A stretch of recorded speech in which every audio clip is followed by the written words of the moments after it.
నల్గొండ జిల్లాకు చెందిన విద్యావంతుడు, ఉద్యమ నాయకుడు, సినీ నటుడు డాక్టర్ అద్దంకి దయాకర్ 2 సార్లు శాసనసభలో అడుగుపెట్టే యత్నాల్లో విఫలమయ్యాక ఎట్టకేలకు తెలంగాణ శాసనమండలిలో అడుగు పెడుతున్నారు. రేవంత్కు సన్నిహితుడిగా పేరున్న దయాకర్కు జిల్లాలోని కొందరు సీనియర్ నాయకులే ఆయనకు గత ఎన్నికల్లో సీటు దక్కకుండా చేశారనే ప్రచారముంది.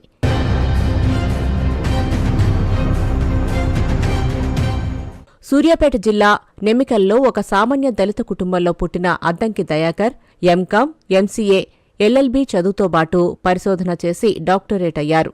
1998లోనే యూత్ కాంగ్రెస్లో చేరి తెలంగాణ ఉద్యమంలో నాయకత్వ లక్షణాలు సంతరించుకున్న దయాకర్ కాంగ్రెస్లో క్రమంగా ఎదిగారు. 2006లో సూర్యాపేట మున్సిపాలిటీలో కౌన్సిలర్గా గెలిచారు. 2014, 2018 ఎన్నికల్లో తుంగతుర్తి నియోజకవర్గం నుంచి అసెంబ్లీకి పోటీ చేసి 2 సార్లు కొద్దిపాటి ఓట్ల తేడాతో ఓడిపోయారు.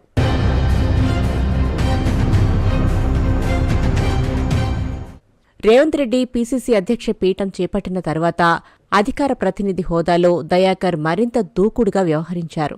మునుగోడు ఎన్నికల ప్రచార సమయంలో కోమటిరెడ్డి వెంకటరెడ్డి మీద చేసిన వ్యాఖ్యలు దుమారం రేపడంతో క్షమాపణలు చెప్పారు. రేవంత్ అండ చూసుకుని చెలరేగిపోతున్నారనే అభిప్రాయంతో ఉన్న ఉమ్మడి నల్గొండ జిల్లా సీనియర్లు కొందరు ఆయనకు 2023 ఎన్నికల్లో సీటు దక్కనివ్వలేదనే ప్రచారం ఉంది.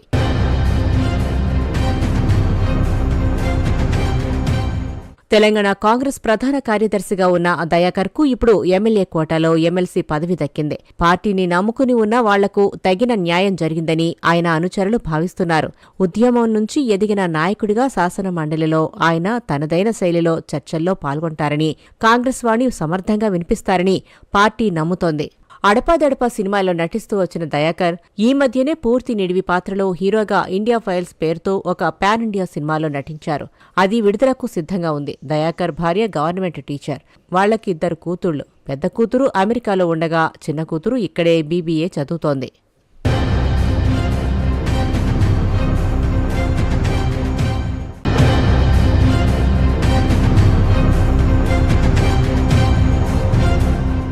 తెలంగాణ ఎమ్మెల్యే కోట ఎమ్మెల్సీ అభ్యర్థుల జాబితాలో కాంగ్రెస్ పార్టీ ప్రకటించిన 3 పేర్లలో అందరినీ ఆశ్చర్యపరిచిన పేరు విజయశాంతి.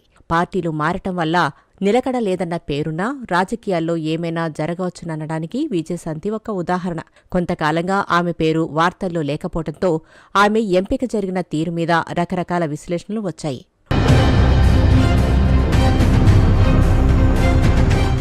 వరంగల్ జిల్లాలో మూలాలున్న విజయశాంతి మద్రాసులో పుట్టి 10th వరకు అక్కడే చదివారు. 15 ఏళ్ల వయసులోనే సినీ నటిగా జీవితం ప్రారంభించి రొమాంటిక్ సినిమాలతో పాటు సందేశాత్మక సినిమాలోనూ నటించారు. ఆ రోజుల్లో అత్యధిక పారితోషికం తీసుకున్న నటిగా ఆమెకు గుర్తింపు వచ్చింది.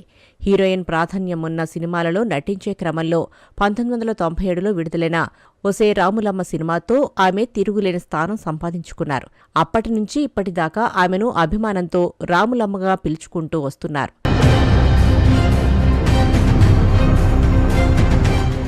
రాములమ్మ విజయోత్సాహం, తమిళనాట జయలలిత స్ఫూర్తి ఆమెను రాజకీయాల్లోకి తెచ్చాయి.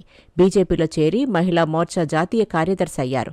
1999లో సోనియాగాంధీ మీద పోటీకి సిద్ధపడిన ఆఖరి నిమిషాలు ఆ అవసరం లేకపోయింది. తెలంగాణ ఉద్యమం ఊపందుకున్నప్పుడు తల్లి తెలంగాణ పార్టీ పెట్టడం, ఆ తర్వాత టీఆర్ఎస్లో విలీనం చేయటం, ఎంపీగా ఎన్నికవటం, కేసీఆర్ చెల్లిగా ప్రచారం పొందటం తెలిసిందే.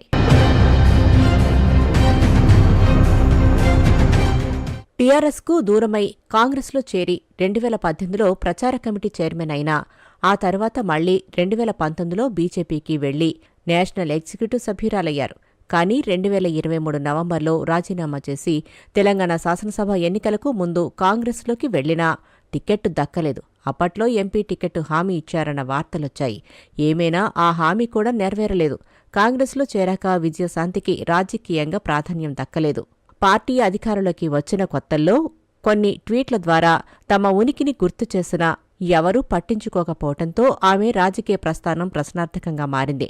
అయితే ఇప్పుడు ఎమ్మెల్యే కోట ఎమ్మెల్సీగా ఆమెను ఎంపిక చేయడంతో మళ్లీ చురుగ్గా చట్టసభల్లో పాల్గొనే అవకాశం దక్కింది. విజయశాంతి అసలు పేరు శాంతి. ఆమెకు అత్త వరుసయ్యే విజయలలిత అప్పటికే సినిమాలో ఉండటంతో సినిమా కోసం ఆమె పేరు విజయశాంతిగా మార్చుకున్నారు. ఆమె భర్త శ్రీనివాస ప్రసాద్. వాళ్లు నిస్సంతులు.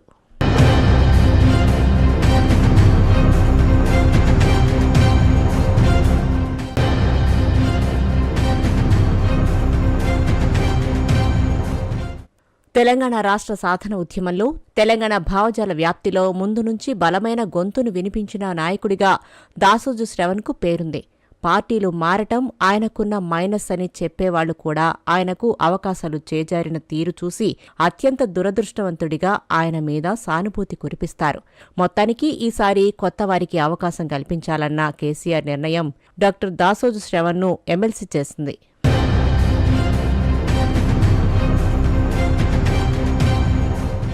1966లో నల్గొండలో పుట్టి అక్కడే డిగ్రీ దాకా చదువుకున్న దాసోజు శ్రవణ్ బీసీ విశ్వకర్మ సామాజిక వర్గానికి చెందినవారు. ఉస్మానియా విశ్వవిద్యాలయంలో ఎంఏ, ఎంబీఏ, పీహెచ్డీ పూర్తి చేశారు. 1987లో విద్యార్థి నాయకుడిగా ఆర్ట్స్ కళాశాల ప్రధాన కార్యదర్శిగా పనిచేశారు. టెక్ మహీంద్రా, హిటాచీ తదితర కంపెనీల్లోనూ జనరల్ మేనేజర్గా, హెచ్ఆర్ డైరెక్టర్ సహా పలు ఉన్నత హోదాల్లో పనిచేశారు. సామాజిక కార్యకర్తగా, న్యాయవాదిగా, రాజకీయ నాయకుడిగా ప్రస్థానం కొనసాగిస్తున్నారు.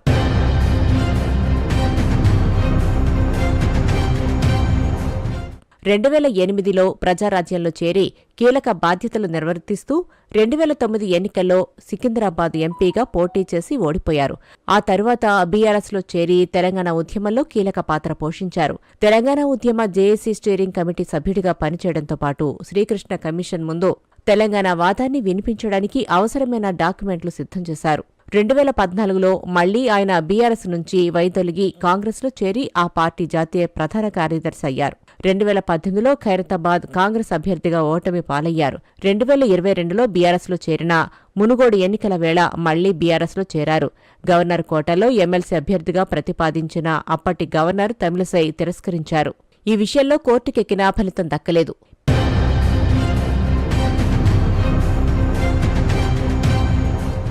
బీసీ కులగణన చేయాలని కాంగ్రెస్ ప్రభుత్వం మీద ఒత్తిడి తేవటంలో భాగంగా ఇటు పార్టీ పక్షాన అటు న్యాయవాదిగా శ్రవణ్ తన వాదనను బలంగా వినిపించారు.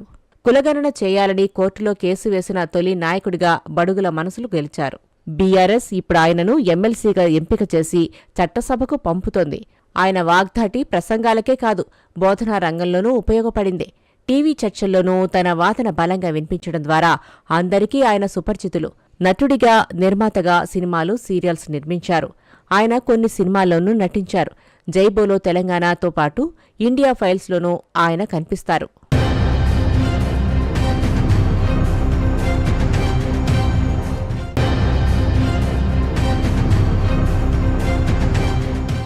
కాంగ్రెస్తో రాజకీయ జీవితం మొదలుపెట్టి డీసీసీ అధ్యక్షుడిగా ఎదిగిన ఎస్టీ లంబాడా సామాజిక వర్గానికి చెందిన నాయకుడు కేతావత్ శంకర్ నాయక్ ఎప్పుడూ ప్రజల్లో ఉంటూ ఎంపీటీసీ, జెడ్పీటీసీ, మండల పరిషత్ అధ్యక్ష పదవి చేపట్టినా ఎప్పటికప్పుడు ఆయనకు ఎమ్మెల్యే టికెట్ చేజారుతూ వచ్చింది.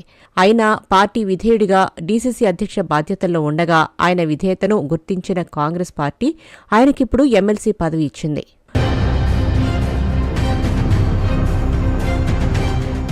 నల్గొండ జిల్లా దామచర్ల మండలం కేతావత్ తండాకు చెందిన కేతావత్ శంకర్ నాయక్ కాంగ్రెస్ పార్టీలో సామాన్య కార్యకర్తగా ప్రస్థానం ప్రారంభించారు. తండ్రి వీర్యా నాయక్ సర్పంచ్గా పనిచేసి ఉండడంతో శంకర్ నాయక్కు చిన్నప్పటి నుంచే రాజకీయాల మీద మక్కువ ఏర్పడింది.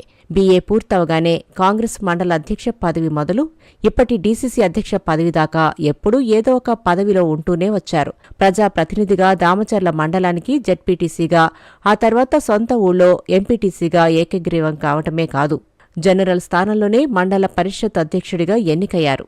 జనరల్ స్థానం నుంచి జెడ్పీటీసీగా గెలిచి 3 సార్లు జనరల్ కేటగిరీలో గెలిచిన ఎస్టీ నాయకుడయ్యారు.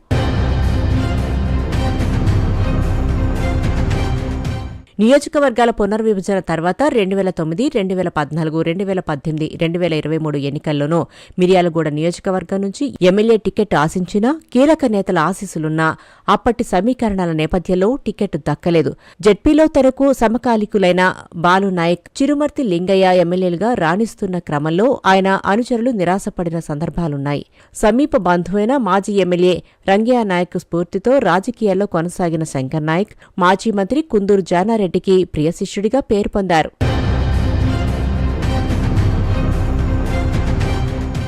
తెలంగాణ ఏర్పడ్డాక నాగార్జునసాగర్, మిర్యాలగూడ నియోజకవర్గాల్లో ఎమ్మెల్యే భాస్కర్ రావు సహా జానారెడ్డి అనుచరగణం బీఆర్ఎస్లోకి వెళ్లిన శంకర్ నాయక్ మాత్రం జానారెడ్డినే అంటిపెట్టుకుని ఉన్నారు. ఈ క్రమంలోనే విభజన తర్వాత అతిపెద్ద జిల్లాగా మారిన నల్గొండ జిల్లా కాంగ్రెస్ అధ్యక్షుడిగా శంకర్ నాయక్కు అవకాశం దక్కింది.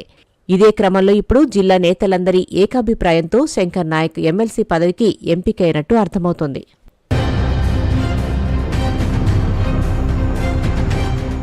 కొత్త ఎమ్మెల్సీలు